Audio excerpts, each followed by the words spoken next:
Probably by now, most of you are aware that the U.S. national debt soared above $35 trillion a couple of months ago. And now, for the first time ever, the government's interest payments, let me repeat that again, the government's interest payments in a fiscal year have topped $1 trillion. That is trillion, as in terrible. It's stunning to me. The net interest payments made by the government now exceed government spending on every other category except Social Security and Medicare. And of course, all this is coming when Congress is scrambling to try to avert a possible government shutdown as they're having to deal with the spending battle right now. What a mess. What an urgent time. Well, joining me now to discuss this is E.J. Antoni. He's a public finance economist and a research fellow at the Heritage Institute. E.J., welcome back to Washington Watch. Good to see you. Jody, thank you for having me again. Well, listen, I don't know about you. You probably saw this coming much more so than I did. I knew it was coming, but I was shocked to actually see it happen. Give me your reaction to these numbers.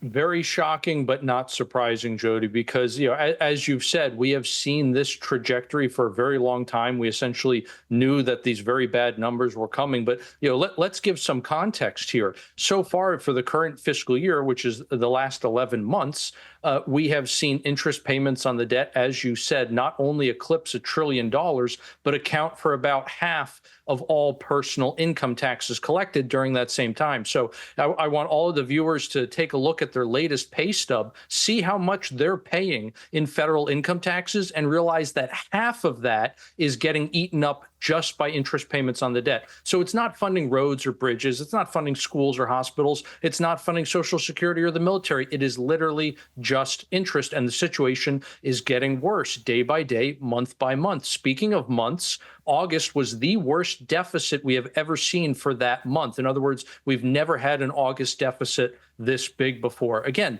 things are getting worse, not better. You already said we're over $35 trillion in debt right now. We're going to hit $36 trillion before the end of the year. Yeah, it's unbelievable. All right, so I want to get into some of the specifics that you just mentioned. But before we get this, maybe just a kind of broad brush perspective, 30,000-foot view. These numbers on the rising debt, how should working families respond to this? With a lot of anger, because this money is allegedly being spent on you, and yet you're not getting any of the benefits. In fact, you're paying for it all. It's just an issue of you're not paying for it explicitly. What I mean by that is Congress a lot of times can spend money and then has to levy a tax in order to pay for that spending. So they may be spending money on you, but they're also taking money from you. But what they've been doing the last 4 years or so is to spend all this money, again, allegedly on you, except they're using the hidden tax of inflation to pay for it all. So the government is simply creating money out of nothing, which is devaluing all of the money you already have, whether it's in your savings account or it's coming in a paycheck. And what that does is it makes you demonstrably poorer because it's robbing you of the real value of your savings and of your income. And so they are simply taking with one hand and giving with the other. But of course, it's Washington, so they take a little bit off the top along the way. Yeah, and you're spot on. I mean, when you describe inflation as a hidden tax, that is exactly what it is. All right, we've been hearing again for months now that the feds are expected to lower the interest rates. It looks like what I'm hearing, probably next week they may lower it by a quarter percentage point. Will that have any impact at all? What do you expect? It'll have an impact in terms of equity markets. So you may see stocks have a rally, for example. In fact, every time we get news that the Fed might be cutting rates, there is a rally. So once that is confirmed, I wouldn't be surprised if you get yet another rally on top of that. But the issue is it's not going to have an impact in terms of Americans' daily lives, certainly not right away. In other words, your credit card interest rates at 30%, those aren't going to come down appreciably. Your mortgage interest rates of about 7%, again, that's not going to come down appreciably. We're not going to see the pre-pandemic rates of 3% or 4% anytime soon. And so in the ways in which interest rates most directly impact Americans' lives, sadly, you're not going to have much of an impact. Wall Street is going to love it, though. All right, we've got less than 2 minutes, and I got to get to this. Obviously, this kind of debt and interest rates totally unsustainable. So where do we go from here?